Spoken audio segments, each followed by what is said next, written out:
In this section, we will see how to find values for theta is equal to 18 and 72 for the trigonometric ratios. Let us start with sine 18. Now we'll consider 18 to be theta, means theta is equal to 18. We already know values for sine 0, sine 30, sine 45, sine 60 and sine 90. And then we have to check how 18 can be related to any one of these angles. 18 cannot be related in any way with 30, 45 or 60. But for 90, 18 into 5 is 90. So we multiply this theta is equal to 18 with 5 on both sides. That makes 5 theta is equal to 90. Now 5 theta, we also know multiple values for 2 theta and 3 theta only. So 5 theta can be written as 2 theta plus 3 theta. Again, transpose any one of these values like 2 theta or 3 theta to the other side. I am transposing 3 theta. That makes 2 theta equal to 90 minus 3 theta. Now apply sine on both sides. This makes sine 2 theta equal to sine of 90 minus 3 theta. We know that sine of 90 minus any angle say A is equal to cos A. Using this formula, this sine 90 minus 3 theta can be written as theta. And we also know the formula for sine 2 theta. That is nothing but 2 sine theta cos theta. We substitute those values. It means 2 sine theta cos theta equal to cos 3 theta. Now also for cos 3 theta, we have a formula that we will try to substitute here. So 4 cos cube theta minus 3 cos theta is the formula for cos 3 theta. In both the sides, we can cancel cos. Means in the second side, if we take cos as common, here we have cos cube theta. So if we take one cos common, then we'll have 2 here and here only 3 written. So I have taken cos theta. And these two will get cancelled on both sides because we can divide the entire equation with cos theta. Then those two will get removed. It makes 2 sin theta equal to 4 cos square theta minus 3. We know an identity, Pythagorean identity, which says that sin square theta plus cos square theta is equal to 1. Using that, cos square theta will be equal to 1 minus sin square theta. Substitute that value in place of cos square theta.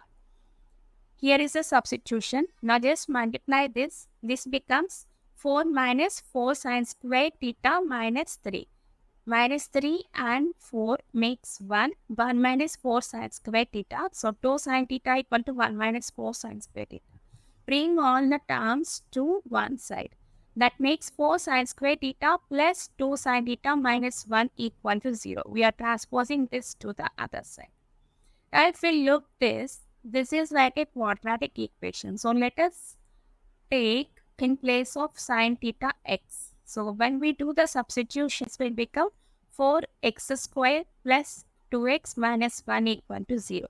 For a quadratic equation, the solution can be written like this. X is equal to minus b plus or minus root b squared minus 4ac by 2a.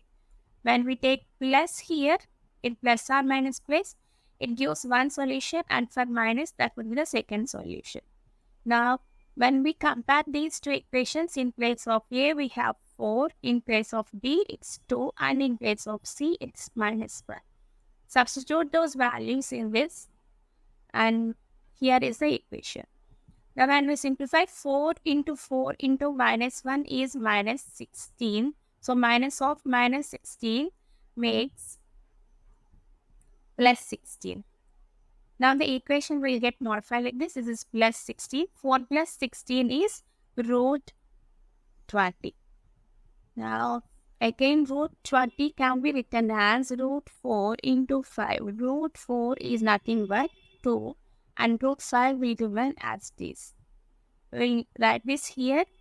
From this, if we take 2 outside, the equation will get modified. In the numerator, we will take 2 outside. And if we cancel this, it will become 4 times. The final thing is, actually we have taken sine theta to be x. So we'll write it down here. Now we have got the sine theta value to be minus 1 plus or minus root 5 by 4. The two solutions for this would be minus 1 minus root 5 by 4. Initially we have taken 18 to be theta. So I have again substituted the value of theta here. It is 18. And the second solution is minus 1 plus root 5 by 4. This 18, the value would be in the first quadrant. We know that in first quadrant, all the trigonometric ratios would be positive. Now when we consider this solution, it is minus 1 minus root 5. When we simplify this, we will get some negative value. Sine cannot be negative in the first quadrant, so this cannot be a solution, and this would be the solution for sine 18. From this, we can tell that sine 18 is root 5 minus 1 by 4. We'll use this sine 18 values and we'll try to find out cos value. We know that sine and cos are cofunctions, which means sine theta is equal to cos of 90 minus theta. So in place of theta, when we substitute 18, it becomes sine 18 equal to cos of 90 minus 18. 19 minus 80 is nothing but 72. So sine 18 and cos 72 will have same value. Now, using this sine 18, how to find cos 18 value?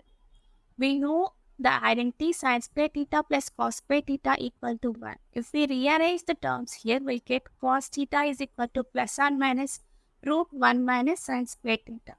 Substitute 18 in place of theta, then we get this. Now again substitute the value of sine 18 here and simplify this equation.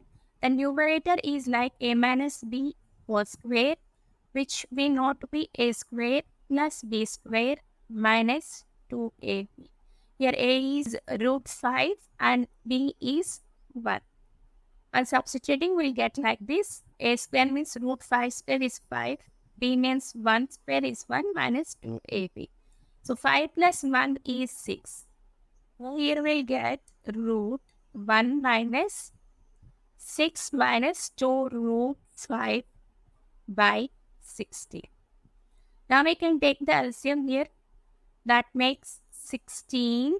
This is under root minus the entire numerator we are writing out here. So divided by 16. If we take minus inside, this becomes 16 minus 6. Minus into minus is plus 2 root 5 by 16. So in numerator, 16 minus 6 is 10. We write 10 plus 2 root 5. In denominator, we will have 16. If we take the square root separately for numerator and denominator, the numerator will write it down as it is plus 2 root 5.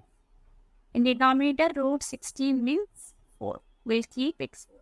Here we have taken only positive value instead of plus or minus, because again 18 means it's the first quadrant. In first quadrant, cos is positive. So we have discarded this negative value and we have proceeded with the positive value.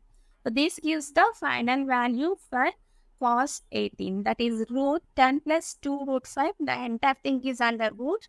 In the denominator we have this cos 18 we have got again using the cofunction, that is cos of theta equal to sine of 90 minus theta. Substitute value 18 in place of theta. That makes cos 18 equal to sine of 90 minus 18. 90 minus 18 is 72. So cos 18 and sine 72 would be same, which is nothing but under root we have 10 plus 2 root 5 by 4. So with this, we are done with deriving the values for sine and cos when the angle is 18 or 72. These values we will use to derive tan 18 and tan 72. Tan 18, it is nothing but sine by cos. So just substitute the values of sine 18 and cos 18. Here in numerator, this is the entire numerator we have. Here we have 4. And even in denominator, we have 4. So these two will get cancelled out and the final result would be root 5 minus 1 upon root 10 plus 2 root 5. This is for tan 80. When it comes for tan 72, again sin by cos, we do that. And 4 and 4 will get cancelled out. That leaves root 10 plus 2 root 5 upon root 5 minus 1. So we are done with deriving the values for sine, cos and tan. For cot, we can take reciprocal of tan. For secant, reciprocal of cos, and for cosecant, reciprocal of sine. That gives the values of all the trigonometric ratios for angle 18 degrees and 72 degrees.